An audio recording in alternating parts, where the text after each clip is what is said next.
Please wear your clean underwear.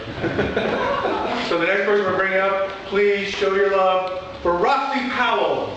Rusty Powell.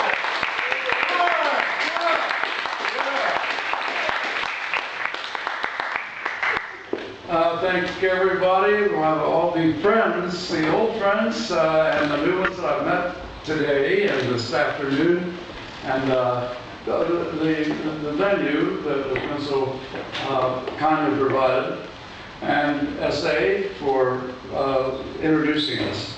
I'm going to read some poems here. We'll see what happens. And I might divulge the name of the book along as I go. Well, I turned this open to, it's called She Looks at Me. She looks at me, and I can tell she's about to say, you know, honey, there are 60,297,000 bricks in one World Trade Tower. Or, honey bunch, do you realize how incredibly electrostatic potential, realize the incredible electrostatic potential between the muon and the pi meson, and what could happen if you swallowed one? But she says, eat me. Sure, I say, just let me park my dentine somewhere. And then I think about that, about bricks and pi mesons, and how they could get stuck together until my head is spinning, and she shakes me by the ears. Jesus, but you're wild for a honky.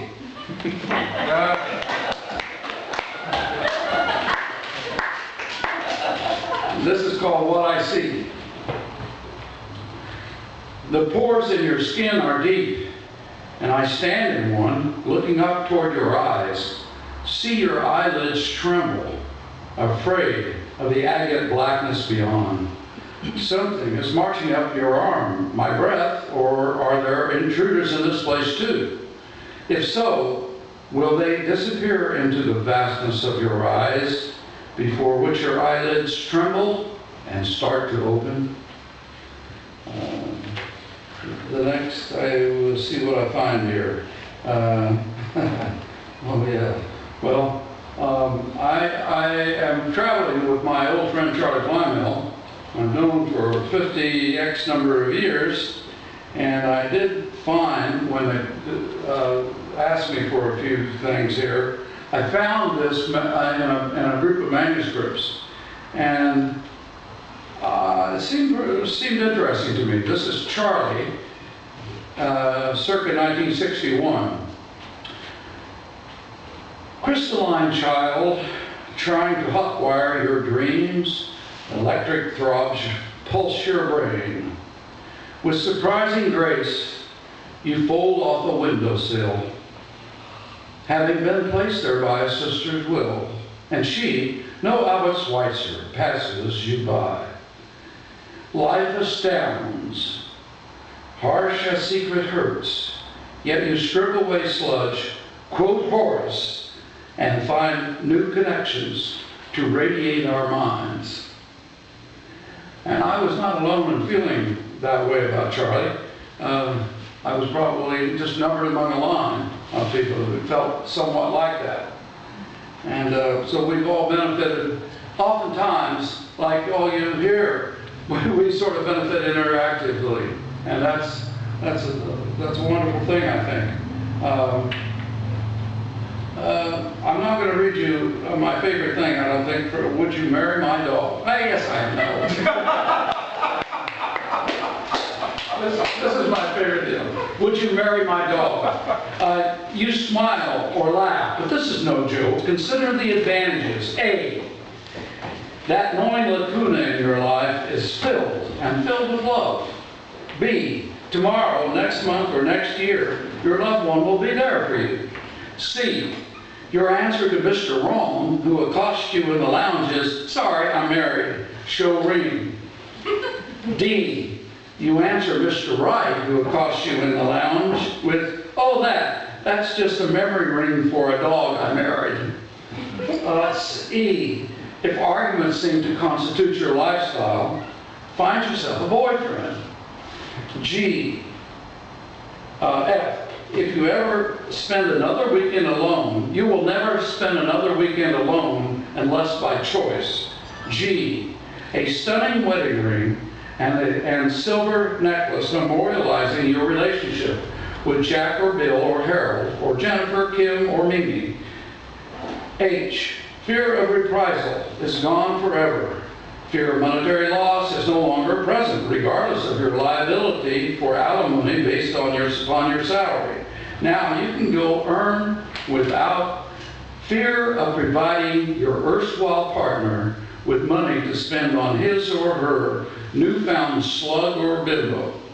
2, all of the above is available, personalized to you for $16.70. The silver necklace, gold tone ring with stone and marriage certificate printed on vellum, plus each of the advantages described. Once you have named your dog, the location of your new partner will be sent to you for your retrieval. Then the last thing I'm going to read is, I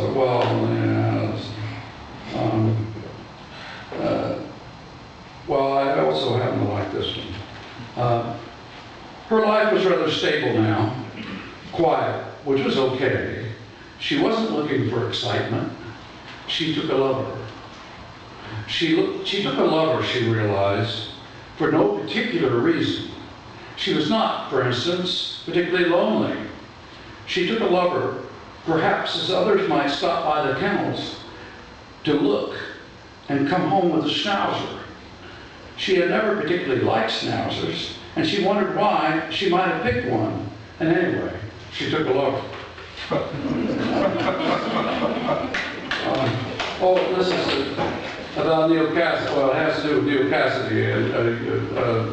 There are to my mind, two things among many that stick in my memory had to do with the way when he would get up from his state of simulacrum, I would call it a simulacrum of death. That guy Lawrence Durrell used that word in his book, The Alexander Quartet and Justine. A simulacrum of death. But anyway, he just looked like he was paled out. And then he would oftentimes grab a book out of a bookshelf and start reading as though he had memorized the whole thing. This is called Neil Cassidy Moonglow. Neil rises from sleep. Neil rises from sleep we might easily have confused with death. Empties his nuts on the marble fireplace hearth, reaches for a book, and reads as if he were quoting from a stage. We struggle down into his whir of activity, perplexed, wanting to understand. He continues, robust, alien, unsubdued by our affectionado distaste. The moon glows on Neil's forehead. Little horns appear, not pointing at us, but through us. I think that's enough. Thank you.